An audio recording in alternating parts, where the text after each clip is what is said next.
ചെങ്ങായിമാർ അയോധ്യയിലെ ശ്രീരാമന്റെ മാലയും വളയൊക്കെ അടിച്ചു മാറ്റിയ സംഖ്യയുടെ ഉടായിപ്പുണ്ടല്ല.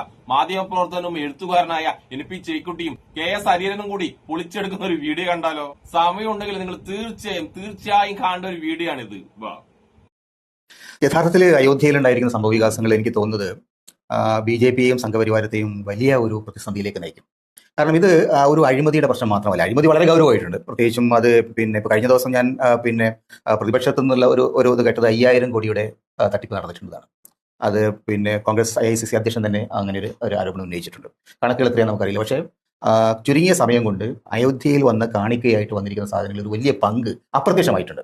ആ തുക യഥാർത്ഥത്തിൽ എണ്ണി തട്ടപ്പെടുത്താൻ സത്യത്തിൽ കഴിഞ്ഞിട്ടില്ല. അപ്പൊ അതുകൊണ്ട് അന്വേഷണം അതിന്റെ വഴിക്ക് പോകുമ്പോൾ കൂടുതൽ വരും. പക്ഷേ യഥാർത്ഥത്തിൽ ഏറ്റവും വലിയ പ്രശ്നം അവിടെയല്ല. എന്തുകൊണ്ടാണ് ഇന്ത്യയിലുള്ള ക്ഷേത്രങ്ങൾ അത് തങ്ങളുടെ നിയന്ത്രണത്തിൽ വന്നാൽ മാത്രമേ, അല്ലെങ്കിൽ ഭക്തജനങ്ങളുടെ നിയന്ത്രണത്തിൽ വന്നാൽ മാത്രമേ ക്ഷേത്രങ്ങൾക്ക് സംരക്ഷണം കിട്ടുകയുള്ളൂ എന്ന് പറഞ്ഞു നടന്ന കൂട്ടരാണ്. ക്ഷേത്രങ്ങൾ ഭക്തരുടെ നിയന്ത്രണത്തിൽ വരണം. ക്ഷേത്രത്തിന്റെ ഭരണത്തിന് വേണ്ടിയിട്ട് നിയോഗിച്ച കമ്മിറ്റികൾ, തിരുവിതാംകൂർ ദേവസ്വം ബോർഡ് അടക്കമുള്ള പിരിച്ചുവിട്ടിട്ട് വിശ്വാസികൾ കൊടുക്കണം. എന്നാൽ ഒന്നാന്തരം വിശ്വാസികളാണ് ഈ അവിടെ അയോധ്യയിലെ ഈ ക്ഷേത്ര നിർമ്മാണത്തിനും ക്ഷേത്രത്തിന് വേണ്ടിയിട്ടുള്ള സ്ഥലം ഉണ്ടാക്കിയെടുക്കുന്നതിലൊക്കെ പങ്കുവഹിച്ചത്. അവരുടെ വിശ്വാസം അവിടെ പോയി. അപ്പോൾ വിശ്വാസവും മോഷണവും തമ്മിൽ യാതൊരു വൈരുദ്ധ്യവും ഇല്ല എന്നുള്ളതാണ് ഇത് തെളിയിക്കുന്നത്. അത് ഇന്ത്യയിൽ അങ്ങോളം ഇങ്ങോളം സംഘപരിവാരത്തിന്റെ രാഷ്ട്രീയ മുദ്രാവാക്യങ്ങൾക്ക് വലിയ ഒരു തിരിച്ചടിയാവും. കേരളത്തിലെ 80കൾ മുതൽ അവർ സ്ഥിരമായിട്ട് ആ ക്ഷേത്രങ്ങൾ പിടിച്ചെടുക്കാൻ നോക്കിവിട്ടാണ്. തിരുവിതാംകൂർ ദേവസ്വം ബോർഡ്, ശബരിമല, അതുപോലെ ഗുരുവായൂർ, എല്ലാ ക്ഷേത്രങ്ങളും 80കളിൽ ഈ കുമ്മനം രാജശേഖരനൊക്കെ സ്ഥിരമായിട്ട് ക്യാമ്പയിൻ ആയിരുന്നു. ക്ഷേത്രങ്ങൾ വരണം, ദേവസ്വം ബോർഡിൽ നിന്ന് മാറ്റിയിട്ട് വിശ്വാസികളെ ഏൽപ്പിക്കണം. അപ്പൊ ദേവസ്വം ബോർഡുകൾ ഒരു അക്കൗണ്ടബിലിറ്റി ഉള്ള കൂട്ടരാണ്.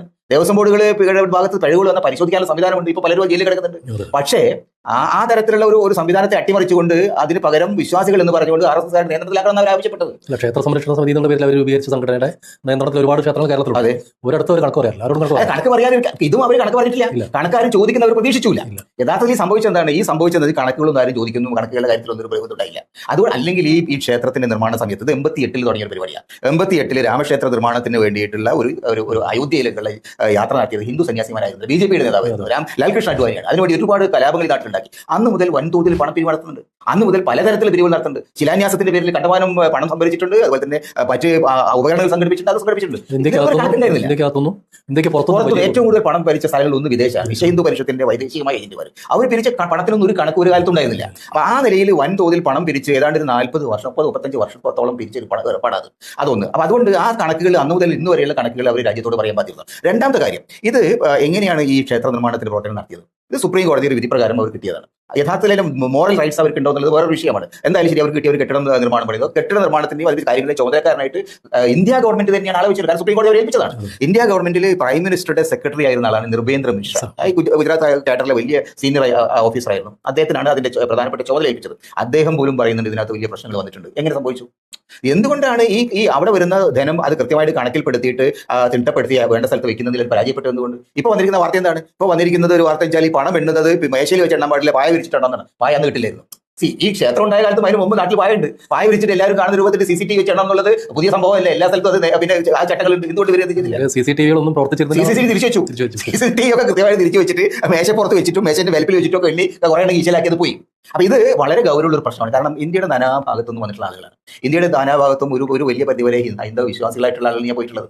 അവർ കൊടുത്ത പണത്തിന് കഴിയുന്നത്. അപ്പൊ ഞങ്ങളുടെ ഈ സിന്ധി കമ്മ്യൂണിറ്റി ഇന്ത്യയിൽ സത്യത്തിൽ അവർക്ക് ഭൂമിയില്ല. അവര് സിന്ധു ഇങ്ങോട്ട് വന്നതിന് ശേഷം അവരവിടെ കച്ചവടങ്ങൾ 200 കട്ടി സിൽവർ 200 സിൽവർ കട്ടികൾ, വെള്ളിക്കട്ടികൾ അവിടെ സമർപ്പിച്ചതിന്റെ പൊടി പോലും ബാക്കിയില്ല. അതവിടെ പോയി ആർക്കും അറിയില്ല. അവർ അസോസിയേഷൻ പറയാം ഞങ്ങൾ കളക്ട് ചെയ്ത് കൊടുത്തതാണ്, സാധനം എവിടെ പോയി അറിയില്ല. ഈ തരത്തിൽ നൂറുകണക്കിന് ആളുകൾ, നൂറുകണക്കിന് വ്യക്തികൾ, സ്ഥാപനങ്ങൾ, സംഘടനകൾ കൊടുത്തുള്ള അതിനെല്ലാം അപ്രത്യക്ഷമായി. അപ്പൊ അതൊന്നും. രണ്ടാമത്തെ ഒരു കാര്യം, ഇതെന്തുകൊണ്ട് നരേന്ദ്രമോദി കാര്യത്തിൽ ആൻസർ പറയാത്തത്? നരേന്ദ്രമോദി ആയിരുന്നല്ലോ ഈ ഇതിന്റെ ഉദ്ഘാടനത്തിന്, അതിന്റെ പ്രാണപ്രതിഷ്ഠാ ചടങ്ങിന് അതിന്റെ യജമാന സ്ഥാനത്ത് ഇരുന്നാളല്ലേ. യജമാന സ്ഥാനത്ത് UP മുഖ്യമന്ത്രി അല്ല, പ്രധാനമന്ത്രി ആയിരുന്നത്. അപ്പൊ പ്രധാനമന്ത്രി ആൻസർ പറയണ്ടേ? പ്രധാനമന്ത്രി UP സർക്കാരാണ് ഇപ്പോൾ ഒരു അന്വേഷണ കമ്മീഷനെ SIT വെച്ചിരിക്കുന്നത്. അന്വേഷണം അങ്ങനെ നടക്കുന്നറിയില്ല, നടക്കില്ലായിരിക്കും. കാരണം UP ഒരു ആഭ്യന്തര യുദ്ധവും നടക്കുന്നുണ്ട്. അതായത് യോഗി ആദിത്യനാഥ് അതിനെതിരായിട്ട് ഒരു കൂട്ടരുണ്ട്, അനുകൂലമായിട്ടുള്ള കൂട്ടർ. അതിന്റെ ഒരു സംഘർഷം അവിടെ ഉണ്ട്. അപ്പൊ അതുകൊണ്ട് ഇനി അതൊരു പിന്നെ ഋതു വരണാച്ചിട്ട് ഒരു അന്വേഷണ കമ്മീഷൻ വെച്ചിട്ടുണ്ട്. പക്ഷേ ബേസിക്കലി ഈ ചടങ്ങ്, ഈ കാര്യത്തിന്റെ എല്ലാ സന്ദർഭത്തിലും അതിന്റെ പ്രധാനപ്പെട്ട ആളുകൾ നിശ്ചയിക്കുന്ന സമയത്ത്, അതിന്റെ പ്രാണപ്രതിഷ്ഠാ ചടങ്ങിന്റെ സമയത്ത് അതിന്റെ എല്ലാ ക്ലെയിമും നരേന്ദ്രമോദിയായിരുന്നു. നരേന്ദ്രമോദി ഉണ്ടെന്നില്ലല്ലോ. നരേന്ദ്രമോദി എന്തുകൊണ്ട് ആൻസർ പറയുന്നില്ല? മോറൽ റെസ്പോൺസിബിലിറ്റി ഇല്ലേ, ഡയറക്ട് റെസ്പോൺസിബിലിറ്റി ഇല്ലേ? കാരണം ഈ ക്ഷേത്രവും അതിന്റെ കാര്യങ്ങളും സെൻട്രൽ ഗവൺമെന്റ് നേരിട്ടാണ് എല്ലാം ഇപ്പോൾ നടത്തിയിട്ടുള്ളത്. അപ്പൊ അതാണ് ഏറ്റവും പ്രധാനപ്പെട്ട ഒരു വിഷയമായിട്ട്. മൂന്നാമത്തെ ഒരു പ്രശ്നം ഇതിനകത്ത് വരുന്നത് ഇന്ത്യയിലെ ക്ഷേത്രങ്ങളുടെ അവസ്ഥയാണ്. ഇന്ത്യയിലെ ക്ഷേത്രങ്ങൾക്ക് വൻതോതിൽ സമ്പത്ത് വരുന്നുണ്ട്. ആ സമ്പത്ത് എങ്ങോട്ടാണ് പോണത്? ആ സമ്പത്തിന്റെ കൈകാര്യകർത്തൃത്വം എങ്ങനെയാണ് നടക്കുന്നത്? ആ തരത്തിലുള്ള വലിയ സമ്പത്തിന്റെ കൊള്ള ഇന്ത്യയിൽ എല്ലാ ക്ഷേത്രങ്ങളും നടക്കുന്നുണ്ട്. നമ്മളിപ്പോ പുരി ജഗന്നാഥ ക്ഷേത്രത്തിലൊക്കെ നിങ്ങൾ പോയാൽ അവിടെ നടക്കുന്ന ഈ പണത്തിന്റെ കൈമാറ്റം കണ്ട് അത്ഭുതപ്പെട്ടു. ഈ മധുരയിലെ കൃഷ്ണക്ഷേത്രത്തെ കുറിച്ച് തർക്കം എല്ലായിടത്തും ഇപ്പൊ ഈയിടെ ഞങ്ങൾ പുരിയിൽ പോയിരുന്നു. അപ്പൊ എന്താ വെച്ചാൽ ഒരാൾക്ക് പെർ ഹെഡ് നിങ്ങൾ ഒന്ന് ക്യൂ ഒഴിവാക്കിയിട്ട് കയറണമെങ്കിൽ 2,500-3,000 രൂപയാണ് കൈക്കൂലി വന്നത്. പക്ഷേ ആ കൈക്കൂലി കൊടുത്താൽ നമുക്ക് വേഗം കഴിച്ചില്ല. പക്ഷെ ആ പൈസ ഞാൻ അവിടെ ചില ആളുകൾ അവിടെ ആൾക്കാരെ കണ്ട് അയാൾ അയൽപ്പെട്ട ഇങ്ങനെ ബൾജ് ചെയ്ത് നിൽക്കുകയാണ് ഈ പണം. അത്രയും പണമാണ് അയാൾ അങ്ങനെ വീട്ടിൽ കൊണ്ടുപോകുക. അപ്പൊ ഈ തരത്തിൽ വളരെ പരസ്യമായിട്ട് യാതൊരു നാണവുമില്ലാണ്ട് ഇന്ത്യയുടെ എല്ലാ ക്ഷേത്രങ്ങളും നടക്കുന്നത്. അപ്പൊ അതുകൊണ്ടാണ് നിബേന്ദ്ര മിശ്ര പറഞ്ഞത് ഈ പണത്തിന്റെ കാര്യത്തിൽ ഒരു സംവിധാനം വേണം. അത് തിരുമല ദേവസ്ഥാനത്തിന്റെ സംവിധാനവുമായിട്ട് യോജിക്കുന്നത്. അതാണ് കുറച്ചുകൂടി ഇഫക്റ്റീവ്. അല്ലെങ്കിൽ ഏഷ്യയിലെ തന്നെ ഏറ്റവും കൂടുതൽ പണം വരുന്ന ആരാധനാലയങ്ങളിൽ അതാണ് ഈ തിരുപ്പതി ദേവസ്ഥാനം. അവിടെ വരുന്ന പണത്തിന് കഴിയുന്നുണ്ട്. പക്ഷെ അത് ഒരു പരിധി വരെ അത് ഒരു എഫക്റ്റീവായിട്ട് മാനേജ് ചെയ്യുന്നുണ്ട്. അതുകൊണ്ട് ആ സിസ്റ്റം കൊണ്ടുവരണം. ഇത് തിരുപ്പതി ദേവസ്ഥാനം അതിന് മുമ്പുണ്ട്. ഈ അയോധ്യയിൽ അമ്പലം വരുന്നതിന് മുമ്പേ തിരുപ്പതി ദേവസ്ഥാനമുണ്ട്. ആ മോഡൽ ഇന്ത്യ ഗവൺമെന്റ് അറിയായിരുന്നു, എല്ലാവർക്കും അറിയാം. എന്തുകൊണ്ട് അത് വേണ്ട? തിരുപ്പതി മാതൃകയിലാക്കണം. ശബരിമലയുടെ കാര്യത്തിൽ അവർ പറഞ്ഞത് അന്നേക്ക് വന്നിരുന്നു തിരുപ്പതി ദേവസ്ഥാനത്തിന്റെ മാതൃകയിലാക്കണം. അതെ, കുറെ കൂടി എഫക്റ്റീവ് ആയിട്ടുള്ള ഒരു മാനേജിംഗ് സിസ്റ്റം അവിടെ ഉണ്ട്. അവിടെ പിന്നെ നിങ്ങൾക്ക് സ്പെഷ്യൽ ആയിട്ട് പോകണമെങ്കിൽ ക്യൂ ഉണ്ട്. അപ്പം ഇത് ഞാൻ പുരിയിൽ നിങ്ങൾ കാശ് കീശയിൽ തിരികും. ഇവിടെ അതല്ല, ഇവിടെ കൃത്യമായിട്ട് ഒരു ടോക്കൺ ഉണ്ട്. ആ ടോക്കൺ വാങ്ങിയിട്ട് നിങ്ങൾക്ക് സ്പെഷ്യൽ ക്യൂവിൽ പോകാം. പല സ്ഥലങ്ങളിൽ വെച്ചാൽ സ്പെഷ്യൽ ക്യൂ എന്ന് വെച്ചാൽ നിങ്ങൾക്ക് ക്യൂ ബൈപ്പാസ് ചെയ്ത് പോകാൻ വിധാനമുണ്ട്. പക്ഷേ ആ പണം വേറെ തന്നെ കീശയിലേക്ക് തിരികെ കൊടുക്കാൻ ചെയ്യുന്നത്. അത് മാറ്റിയിട്ട് സിസ്റ്റം വേണമെന്ന് പറഞ്ഞു. സിസ്റ്റം ഉണ്ടാക്കുന്നതിന് ആരായിരുന്നു ഇവരെ? അപ്പൊ യഥാർത്ഥത്തിലുള്ള പ്രശ്നം ഈ കമ്മിറ്റികളിൽ ആരാ വന്നത്?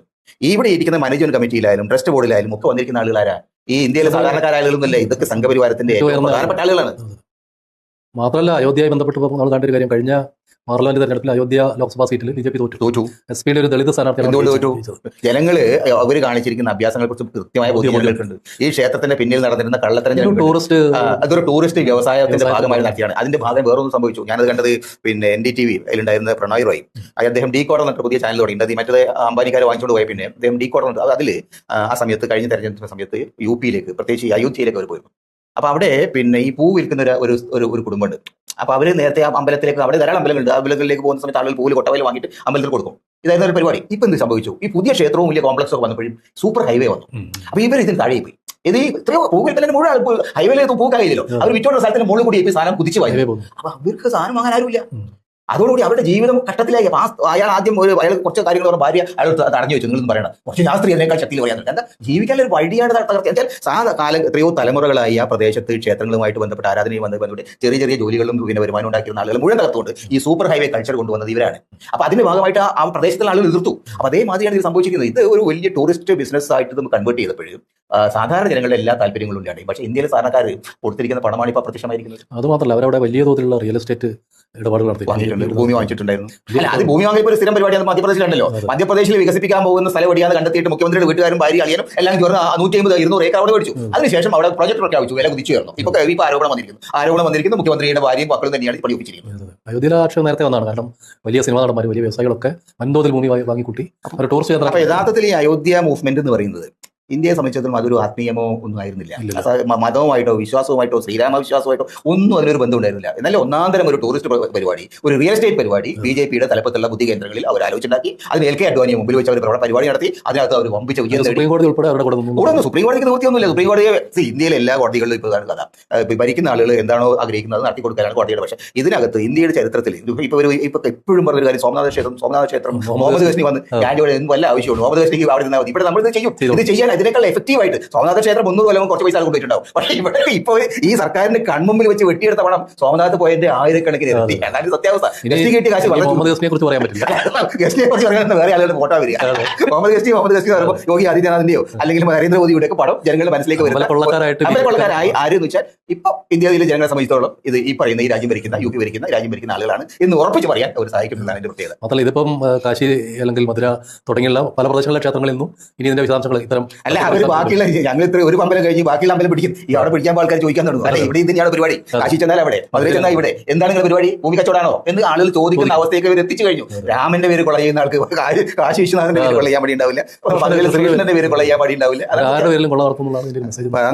അല്ല, പിന്നെ കിട്ടിയ അമ്പലങ്ങളിൽ മൊത്തമുള്ള അടിച്ചുമാറ്റൽ ഉടായ്പ നടത്തലാണ് ഈ ചാണകസംഘയുടെ പരിപാടി. എന്നിട്ട് വീണ്ടും വീണ്ടും പുതിയ പുതിയ അമ്പലങ്ങളുണ്ടല്ല, അതൊക്കെ അടിച്ചുമാറ്റുന്ന പരിപാടിയാണ് ഈ ചാണകസംഘങ്ങൾ നടത്തുന്നത്. ബാബരി മസ്ജിദ് പൊളിച്ചിട്ട് അവിടെ ഒരു അമ്പലം പണിയുമ്പോ അപ്പോഴേക്ക് നമ്മളൊക്കെ പറഞ്ഞതാണ് ഇതിടല്ല സംഘിക്ക് ഒരു ഭക്തി ഉണ്ടായിട്ടില്ല, ഇതൊക്കെയുള്ള ബിസിനസ്സാണ്, സംഘയുടെ ബിസിനസ് മാത്രമാണെന്ന് അന്നേ നമ്മളൊക്കെ പറഞ്ഞതാണ്. അത് മനസ്സിലാക്കാൻ വേണ്ടിയിട്ടല്ല, നിങ്ങൾ ഒറ്റൊരു കാര്യം ആലോചിച്ചാൽ മതി. ആ അമ്പലം പണിയാൻ വേണ്ടി അവിടുന്ന് കുടിയിറക്കിയ ടീമുണ്ടല്ല, കുടിയിറക്കൽ മൊത്തം ഉണ്ടല്ല പാവപ്പെട്ട ഹിന്ദുക്കളാണ്. അതായത് പാവപ്പെട്ട ഹിന്ദുക്കളെ അവിടുന്ന് മാറ്റിയിട്ടാണ് അവിടെ ഉണ്ടല്ല അമ്പലല്ല, അവിടെ 5 സ്റ്റാർ ഹോട്ടലുകൾ ഉണ്ടല്ല അത് പണിതിട്ടുള്ളത്. അതായത് അമ്പലവുമായി ബന്ധപ്പെട്ടിട്ടുണ്ടല്ല ഒരു ടൂറിസ്റ്റ് പ്ലേസ് നിർമ്മിക്കാനാണ് സംഘിലുണ്ടല്ല ഈ പരിപാടി മൊത്തം നടത്തിയത്. അതിന്റെ ഇരയായതുണ്ടല്ല ഏറ്റവും കൂടുതൽ പാവപ്പെട്ട ഹിന്ദുക്കളാണ്. ആ പാവപ്പെട്ട ഹിന്ദുവിന്റെ രക്തത്തിൽ ചവിട്ടിയിട്ടാണ് ഈ ചാണക സംഘം ഉണ്ടല്ല ഇത്രമാത്രം വലിയ തട്ടിപ്പ് അയോധ്യയിൽ നടത്തിയിട്ടുള്ളത്. പക്ഷെ ഇതൊക്കെ നമ്മുടെ നാട്ടിലെ ചാണക സംഖ്യയൊക്കെ ഉണ്ടല്ല അവർക്ക് മനസ്സിലാക്കി കൊടുക്കാന്നുള്ളതുണ്ടല്ല നടക്കാത്ത കാര്യമാണ്. പക്ഷെ യഥാർത്ഥ ഹിന്ദുക്കളുണ്ടല്ല ഇതൊക്കെ കൃത്യമായിട്ട് മനസ്സിലാക്കണം. അതായത് സംഖ്യയുടെ തട്ടിപ്പ് മാത്രമാണ് ഇതെന്ന് എല്ലാ ഹിന്ദുക്കളും മനസ്സിലാക്കി വെക്കണം. അപ്പോഴെന്തായാലും സംഖ്യയുടെ എല്ലാ തട്ടിപ്പും വ്യക്തമായി പറഞ്ഞു തന്ന MP ചേക്കുട്ടിക്കും ഇഷ്ടപ്പെടുന്ന എല്ലാവർക്കും എന്റെ ഒരു നല്ല സുലാൻ.